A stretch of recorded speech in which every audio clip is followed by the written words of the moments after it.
introduction. So I'm going to talk about self-regulated learning from multiple representations and how we can use eye tracking in order to study and actually support cognitive processing in this field. So compared to this morning, we are moving from large-scale to small-scale data, I would say, although I hope to be able to show you in the end that there is an option for scaling up this type of research in some situations. So let me first show you what I mean by learning from multiple representations. I'm just showing you the simplest case of multiple representations like text and pictures. That is actually a type of the material that we're using. So explanatory written text that accompanies mostly static but sometimes also dynamic visualizations that illustrate some kind of phenomenon, mostly in the field of sciences because that's where visualizations strongly matter. So I will use the term multimedia and multiple representations interchangeably in this case. Some of you might actually be familiar with that model, which tries to describe the most important cognitive processes happening during learning with multimedia, learning with text and pictures. And the basic idea is that in order to construct a coherent mental model of multimedia content, you have to select the most relevant information from the text and from the picture, organize that information into coherent verbal and pictorial mental representations in working memory, and most importantly, integrate that information into one coherent model. So see how the information from the text corresponds to that information presented in the picture, whether there are commonalities, and try to determine what the references between those representations are and integrate that information into one coherent mental model with the help of prior knowledge. And the underlying assumption is you're just successful in learning from multimedia if you actually actively process the materials by applying these cognitive processes highlighted in orange. And we try in our research to link that to frameworks of self-regulated learning, because we believe we're not just talking about presenting information to learners, but the learner is actually deciding how to use these materials, and that presents the case or establishes the case of self-regulated learning. So students have to decide which cognitive strategies to use when processing multimedia instruction. They have to decide when to use these strategies and how to apply them while studying. So it involves choice of cognitive strategies as suggested by Monique Burkhardt, but also the regulation of these strategies. And some people have tried to frame that in this famous rule of stated by Wehnmann and others, that you actually have to know what to do, when and why to act at a cognitive level, and how to act. And our question that we often ask ourselves in our research is, do students actually have that type of knowledge when they're learning from multiple representations? But then the question is, how do we actually find evidence whether or not they possess this kind of knowledge? And this assessment of cognitive strategies has actually been shown to be quite difficult. So it's one type of inter-individual processing behavior. Unfortunately, it's a very covered way of behavior. And it has been shown that asking students about their cognitive strategies is actually not a very good predictor of learning outcomes. So either asking them what they're planning to do while learning in the future, or asking them in retrospect what they believe they have done in the preceding learning phase shows very little validity in terms of what students actually do while learning. And people have concluded from that you need to have a more concurrent, more direct way of assessing cognitive strategies during learning. And eye tracking provides one of these concurrent and actually non-intrusive or less intrusive assessments, as we'll see. And I'll give you a short introduction to the eye tracking methodology. So what do we do in our lab? And this is actually pretty much how it looks like. With eye tracking, you can record the position of the eye while it's processing, or while the person is processing information. And you get an overtime log of what the person has attended to. So in former days, I would say, and we are still using this kind of systems, this looked like this on the left-hand side. So a single person squeezed into this kind of instrument, having to sit quite still, motionless as possible. So it creates a rather artificial situation for many learners. You don't want to have them there for a long time because it's actually rather uncomfortable. But systems have changed, so probably you won't even be able to see where the eye tracker is here. So it's this small thing connected to your laptop that can be plugged via USB connection, and then you can use it for eye tracking. And that's actually much more comfortable because students can also move around at least a little bit. So in principle, eye tracking gives you information on two types of eye tracking events. So one are fixations.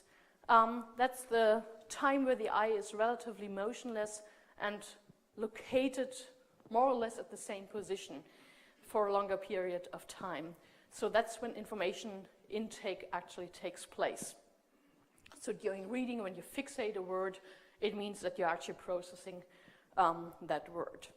And in between, you have to actually move the eye forward or backward. You're conducting saccades, which are very fast movements of the eye that cannot be controlled or changed once they have been initiated, so they're ballistic. And during saccades, there's no information intake possible. So we won't even notice when our eyes make a saccade because all information intake is suppressed during that time.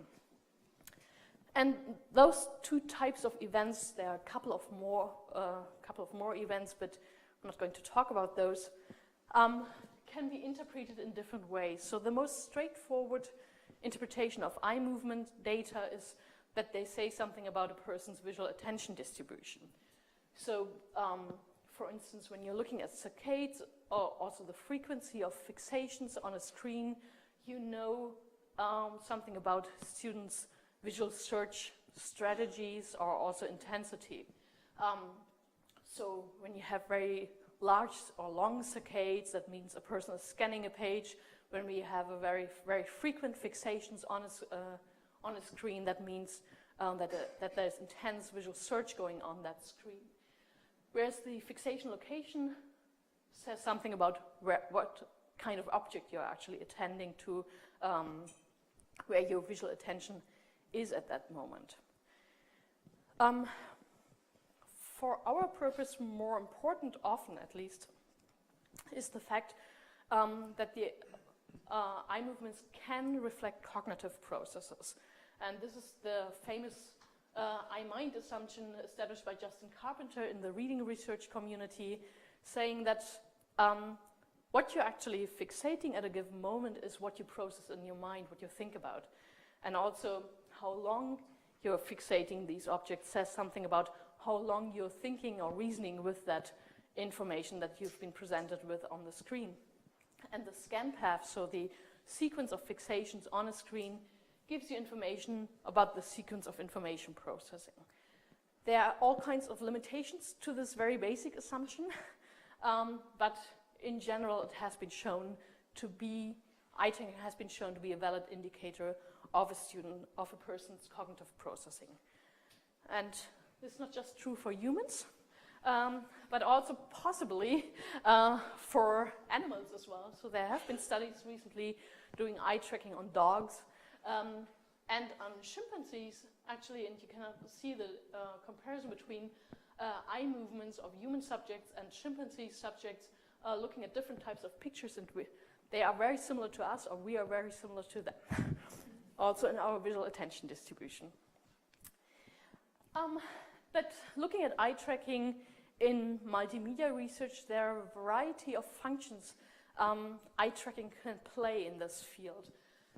It can certainly be used as a research tool, and that is probably the most common use you'll find in the literature, but it can also be used as an instructional tool.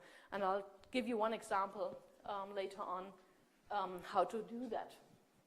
So what we are doing most often is we just have a look at what actually happens when students are given text and pictures. How do they approach these materials? Do they look at the picture first? Do they start reading first? When do they decide to switch from reading to picture processing and vice versa? So it helps us to actually validate theoretical models on how students learn from text and pictures.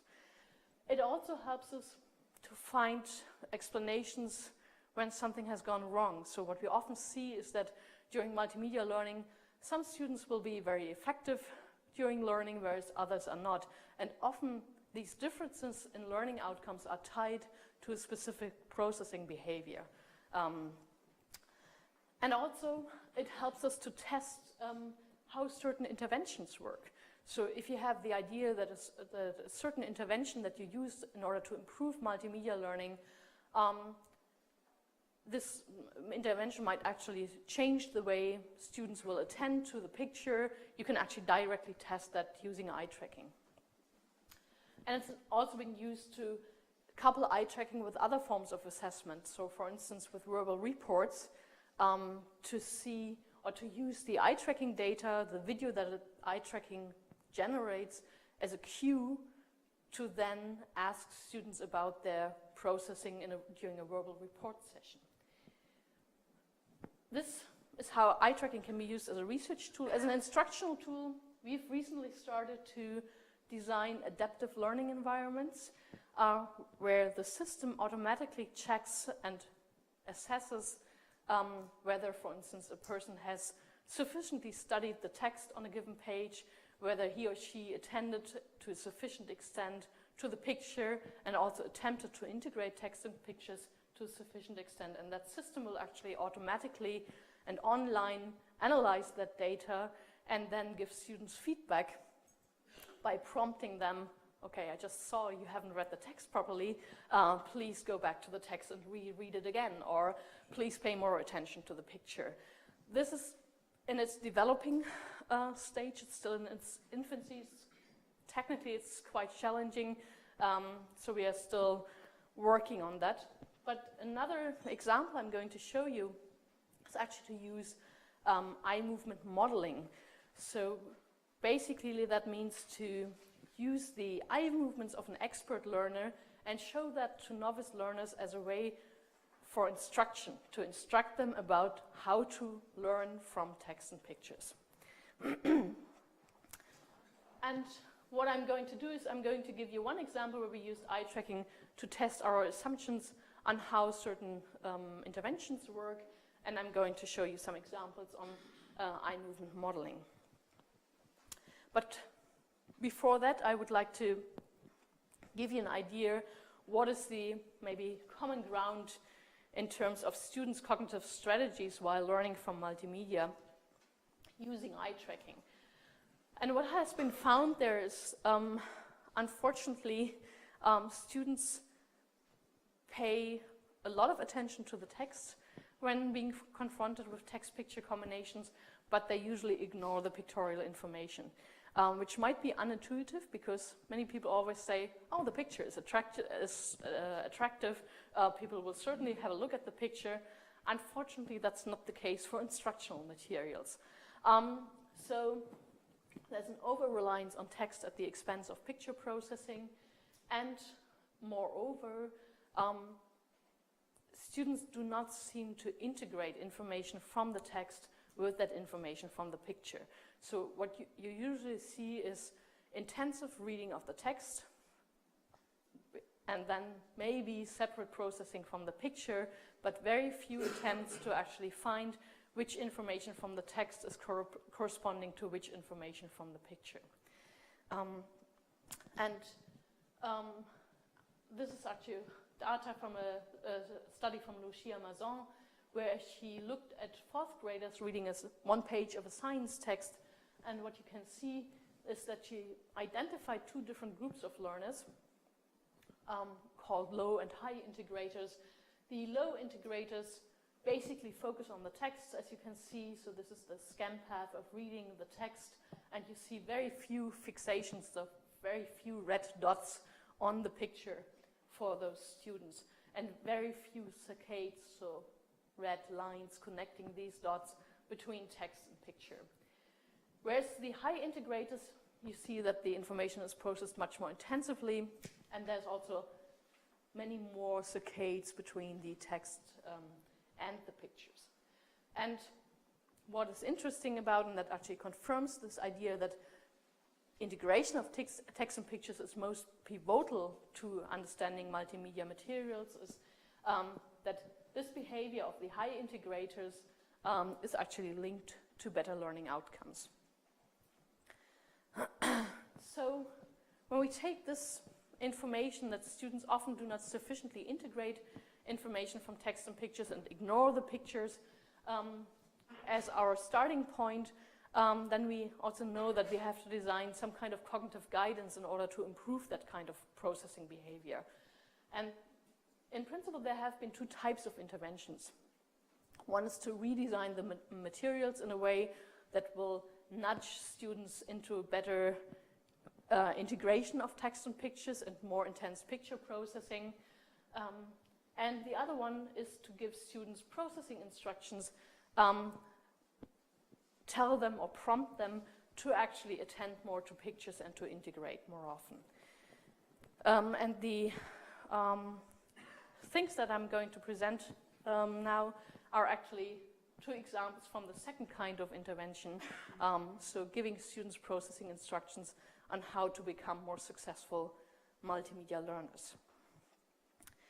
And the first thing we actually did was actually not the first thing, but one thing that has been proven to be quite effective is to use so-called implementation intentions.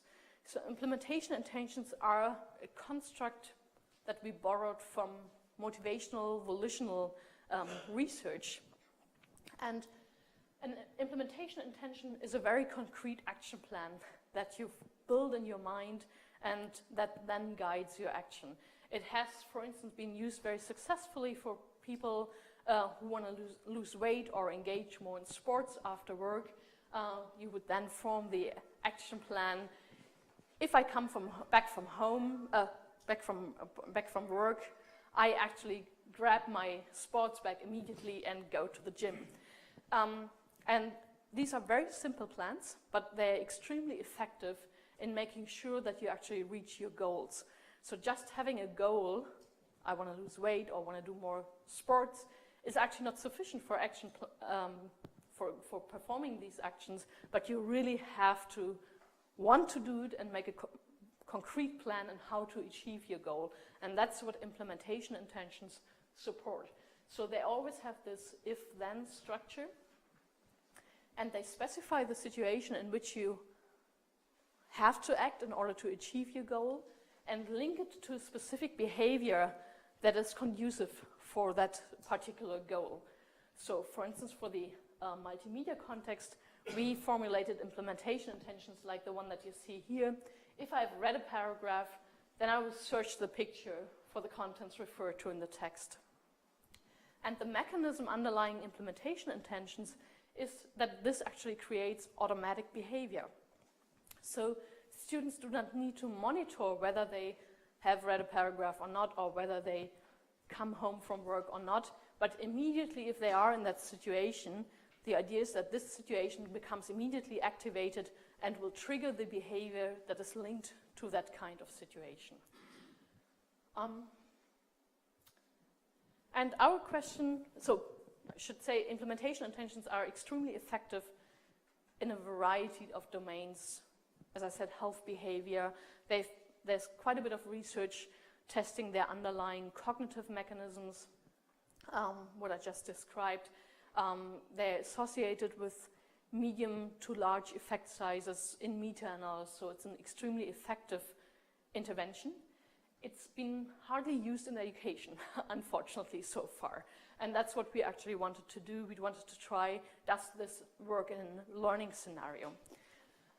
And the question then becomes, how can we actually use those implementation intentions in order to foster multimedia learning? And these studies looked like this. Students were given implementation intentions. I'll show you some more example later on. And then they were asked to study a multimedia learning material on cell division, during which we assessed students' eye tracking, eye movements, and then assessed learning outcomes afterwards. Materials looked like this, very simplified visualizations, which you often find in our research, and explanatory text. There was no time limit for studying the materials. And then afterwards, students actually had to verify statements that could either be verbal, pictorial, or combinations of verbal and pictorial. So for instance, they had to verify whether during mitosis both daughter cells contain 46 single chromatid chromosomes. They had to decide whether that is an accurate statement or not.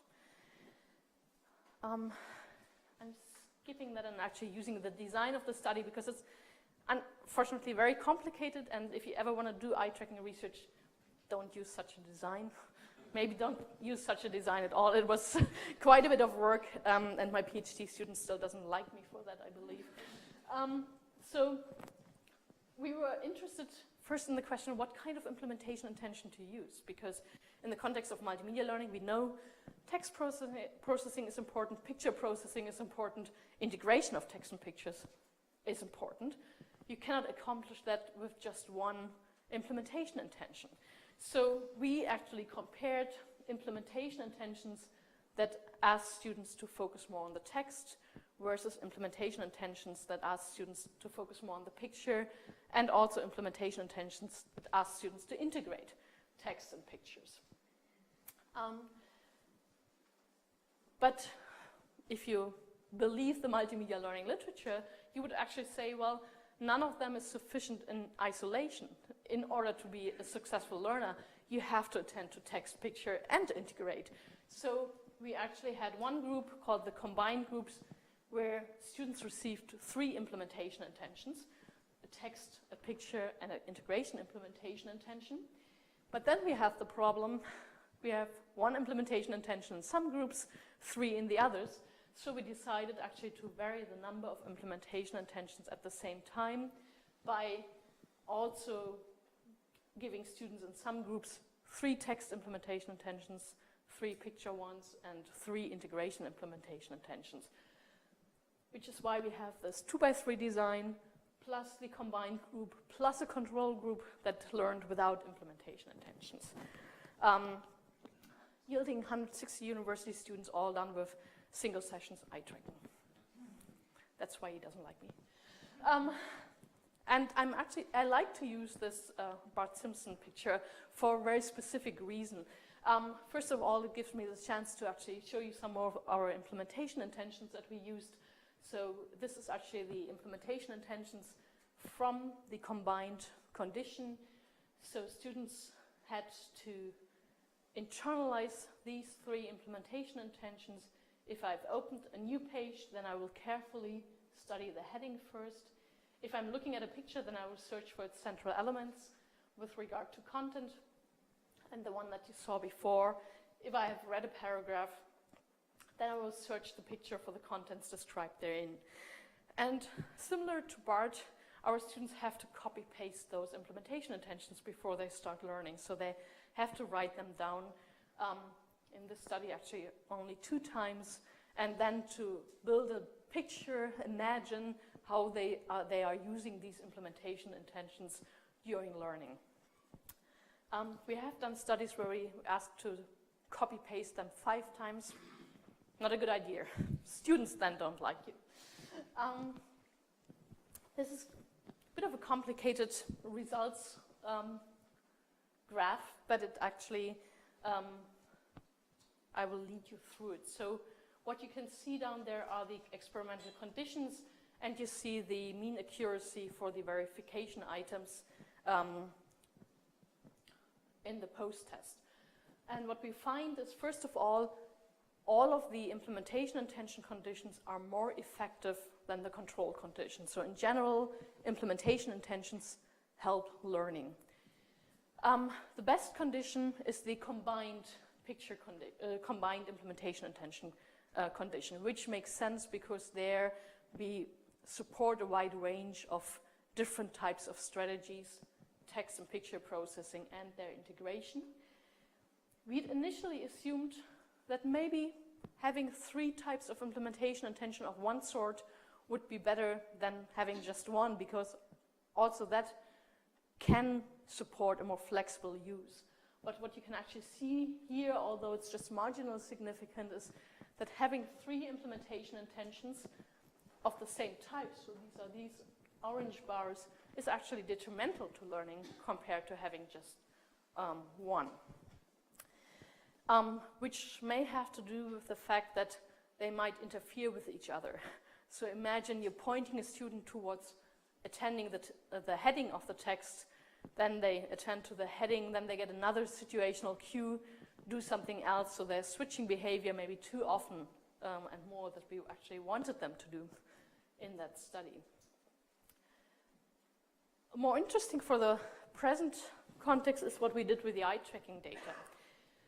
So when you think back of our implementation intentions, they fostered different types of behavior. So some of them guided students to the heading, for instance. Others guided them to the picture. So in our first attempt, we actually derived very specific areas that we were interested in for a specific implementation intention. So an implementation intention guiding people to the heading should increase processing of headings. That leads us to 14 eye tracking parameters corresponding to these different implementation intentions in a very complex study design. And actually it shows that it's too fine-grained to find anything really meaningful. What we then did is rethinking our strategy and saying, okay, what is most important is actually integration of text and pictures. That's what has been shown in the literature. So we actually looked in a second step just at text-picture integration, because in all analysis it actually showed that the implementation intention conditions showed more intensive integration of text and pictures, so more saccades between text and pictures. And we used that for a mediation analysis where we explained the pattern of results that we got in terms of learning outcomes by looking at which effect does the experimental condition have on these transitions between text and pictures, and how does this actually affect mean accuracy. So this actually allows us to explain our learning outcome findings, so the direct effect of condition on post-test outcomes, and answers the question, can this effect actually be explained by the way students change their processing behavior? Can it be explained by whether or not students integrate text and pictures or not? And this analysis actually tells us that we can fully explain our learning outcome findings by looking at the eye tracking data and by looking at how these eye tracking data mediate the effect between condition and learning outcomes. So this is one example how we tried to check how our interventions affect processing behavior, which then helps to explain learning outcomes. The second example I would like to show you is actually the eye movement modeling example, where eye movements are used as a dependent variable, but more importantly, they are actually used as an instructional support tool. And this is actually highly influenced by social learning theory. So our wish was to create an instruction that would allow novice learners to learn more about the strategies that they should use when processing text and pictures. And social learning theory tells us, well, usually we learn by observing a model performing the kind of behavior that we would like to see in a person, which has been taken up in the cognitive apprenticeship literature by saying, well, how do we handle covered cognitive processes, because you cannot observe them directly. And there it has been suggested to verbalize or to ask an expert to verbalize their behavior and to describe their cognitive processes verbally. But we thought, well, maybe using eye movements is a more straightforward way of giving a student access to an expert's processing behavior. So what we did in these studies is we recorded the eye movements of a successful learner, PhD student, postdoc in my lab, who knows how to process multimedia instruction.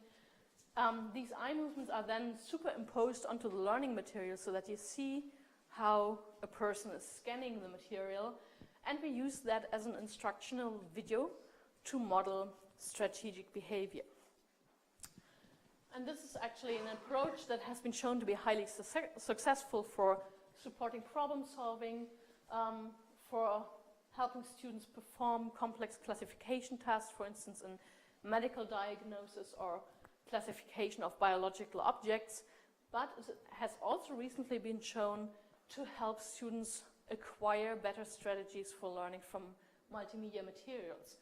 Importantly, those were primary school children, and they focused on very specific strategies that were shown in these modeling examples. What we did, on the other hand, was to look at adults, where you can assume they already have existing strategies, and you never know what happens when you teach students new strategies while they already have some strategies in that domain. And we taught them a more complex sequence of strategies that I'm going to show you in a minute. And our assumption was that here prior knowledge might be more important, because you can imagine that just telling students where to look, and that's basically what the eye movement modeling does, is not sufficient. You also need to be able as a learner to understand what you're looking at in a given moment. So you need prior knowledge for interpretation. And studies look pretty straightforward. So students were either assigned to a control condition where they did not receive any kind of strategy instruction and had to learn from multimedia materials and then were given a post-test, or they received eye movement modeling examples on the first 4 pages of the learning materials, which were not assessed in the post-test, so it's independent from the actual learning phase, and were then asked to learn with the remaining material and then perform the post-test.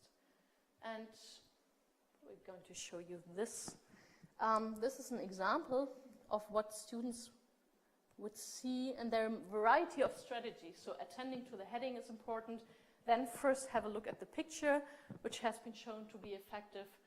Study a paragraph, and once you've studied a paragraph,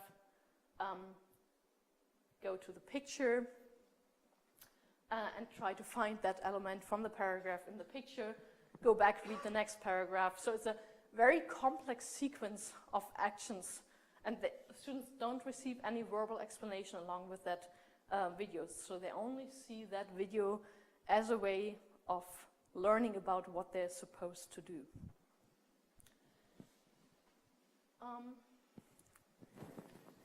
And what we find is, we first looked at the students' eye movements on the remaining material, so when they were no longer guided. So that's their spontaneous behavior after watching the eye movement modeling videos. And what we can see is that students who were given these eye movement modeling examples spent more time on the picture, as we wished them to do, and they also had a much higher frequency of text-picture saccades, so they integrated text and pictures more frequently, even when receiving no further guidance at that point. In terms of learning outcomes, the situation is a little bit more complicated because, as expected, it is actually moderated by students' prior knowledge. In that students, and we're looking here at the free recall test, students with low prior knowledge actually perform less well when learning with these eye movement modeling examples, whereas students with high prior knowledge are unaffected in that case by the instructional manipulation. When we look at verification items that mostly assess transfer knowledge, we actually find that their high prior knowledge students benefit from the eye movement modeling examples. What we assume is what happens here is that these eye movement modeling examples are actually quite confusing for low prior knowledge learners, and they're trying maybe to use very simple strategies, memorizing text, but at the same time trying to apply our strategies that we're trying to teach them, and that there's actually some kind of interference. So they cannot memorize the text anymore, but also they spend time on strategies that they do not fully understand, which might explain why there's actually a negative effect.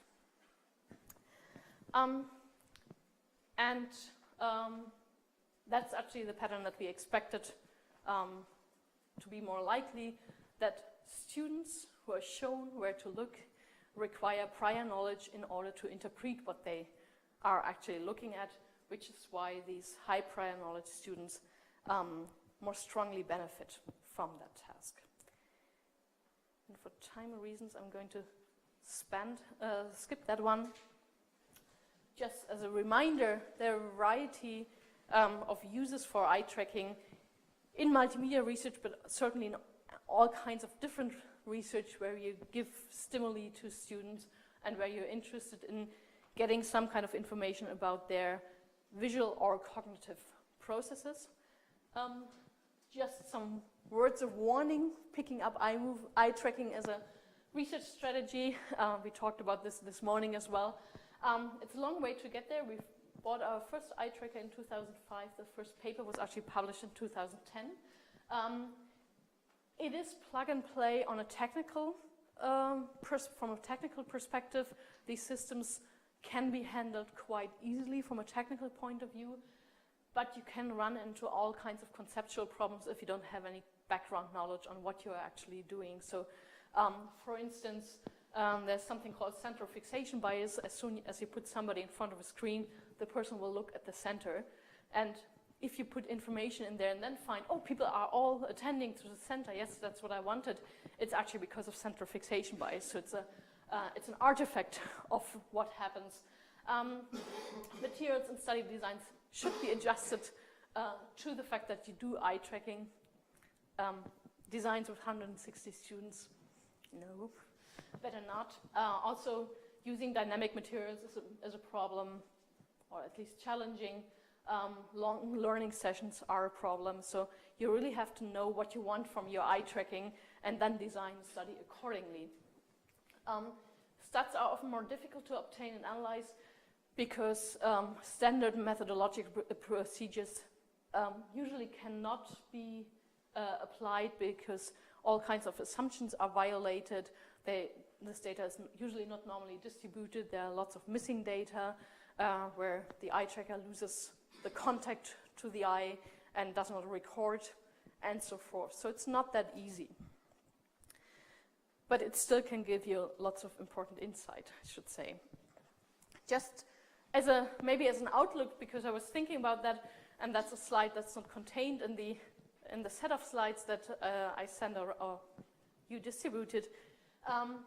One can actually do eye tracking on a larger scale. So in Tübingen, we are hopefully this summer starting what's called the Tübingen Digital Teaching Lab, which is aimed at improving teacher training regarding the use of digital technology in classrooms. So it's going to be a digital classroom equipped with all kinds of technologies that we hope that schools are also using or will be using in the future, like tablets, laptops, digital whiteboards, but it's also a lab at the same time equipped with all kinds of instruments used for process-oriented research on learning and teaching, including 30 eye trackers. So we're actually hoping to gather lots of data and using also more complex advanced data analysis methods like machine learning algorithms to identify patterns that are linked to more successful learning behavior. Okay, thank you.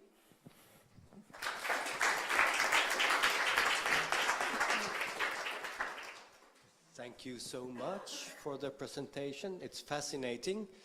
Do we have questions? We can come around with the microphone.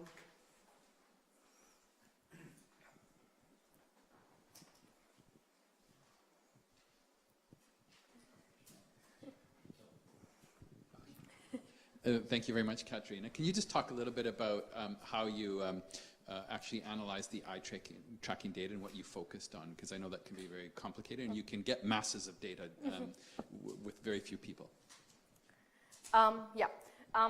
So what you probably saw is now highly aggregated data. And that's a little bit unfortunate. So what we're doing, we're collapsing the data by just looking at very specific areas of interest. Looking at fixations, we are hardly looking at saccades. We're not looking at scan paths just because of the reason it's very complicated to apply statistical analysis to that. What we're hoping to do in the future is, and for that you just need more or larger amounts of data, is using machine learning algorithms to identify whether there are patterns in the data that hold for larger groups of people that can then be linked to learning outcomes. In terms of statistical analysis, we're getting rid of some of the problems with the missing data by aggregating across data. Scan path analysis is something that I'm highly skeptical about. I mean, there are methods for analyzing scan paths, for instance, comparing scan paths between students and then looking at how similar scan paths are among students using Levenstein distance. The problem is it's a very valid statistical approach, but I don't know what it does on a psychological level. So the idea is you can put two scan paths in a row and then determine the number of deletions, of fixations, or the number of insertions that you have to make in one scan path to make it identical to the other. And if you have to do very few of these alterations, then this actually indicates that those scan paths are highly similar. But I wonder on a psychological level, what does it mean that I delete a fixation? That I suddenly decide that student has not looked at a certain area, or that I insert a fixation in a certain area where that person never has looked at. So I think we need more psychological research on what that actually means, and not just the statistical method. If you go to the beginning, you had these assumptions of eye tracking. I didn't do any eye tracking, so. But in the end, you said that there's a central bias. So that's clearly a deviation, a problem for assumption one. But which of these assumptions, how do you now look at these assumptions? How strong are they? What are the main troubles? And which one is the weakest one? I think it very much depends on the task that you're looking at. So these assumptions, I think, in our field where we're telling students to read text, to process pictures, we can be fairly true that if a person is showing a linear sequence of fixations on the line of the text, that person is really reading, and that means that the person is also processing that information on a cognitive level. Where it becomes problematic if you're looking at things, or imagine something like mind wandering, where people might be looking at a screen but thinking about something completely different. When you're getting to these more free situations where students can show a larger variety of behaviors, then all of these assumptions break down in a way. And you have this thing, covered attention, the fact that I might be looking somewhere and thinking about whether I've switched off my coffee machine in the morning, and then there's no link at all. That's something that's very hard to control for. The other thing is, and that's very problematic in looking at visual stimuli, is peripheral vision. We know that the human eye can actually process a lot of information in the periphery, but we're only looking at fixation. So we're assuming that only what people fixate is the information that they take in. So this very small, narrow area that we see sharply, but in the periphery, we still take up a lot of information, especially for visual stimuli. And that becomes extremely difficult to handle, especially when you're looking at expert-novice differences, where it has been shown that experts can take up much more information from the periphery than novices, and that you need to take into account in your analysis. So there are studies, for instance, for expert chess players. They're not looking at the single figures of the play, but they're looking in between the figures because they're using their peripheral vision to scan the whole chessboard, which, if you look at standard interpretation of eye movements, would tell you, oh, experts are looking at nothing, and still better. So that's strange. But it just, one needs to know about these things. Thank you. And can I also remind our webinar followers that it's possible to send questions also by the chat function. And Kate is sitting in front of the computer following the chat list, so please send those in. Time for one more question? I have one more. Yeah. So this distinction between high prior knowledge people and low, is this, you developed this for this study, or is this done before?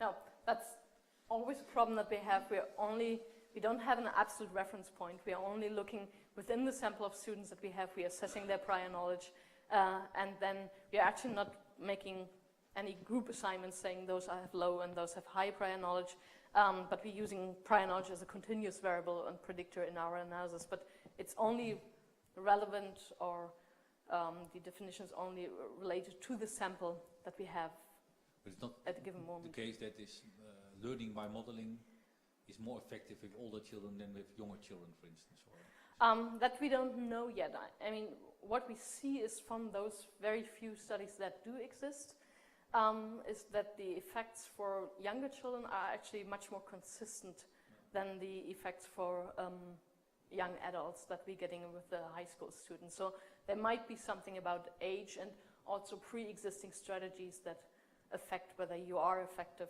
with eye movement modeling or not. Thank you, Katharina.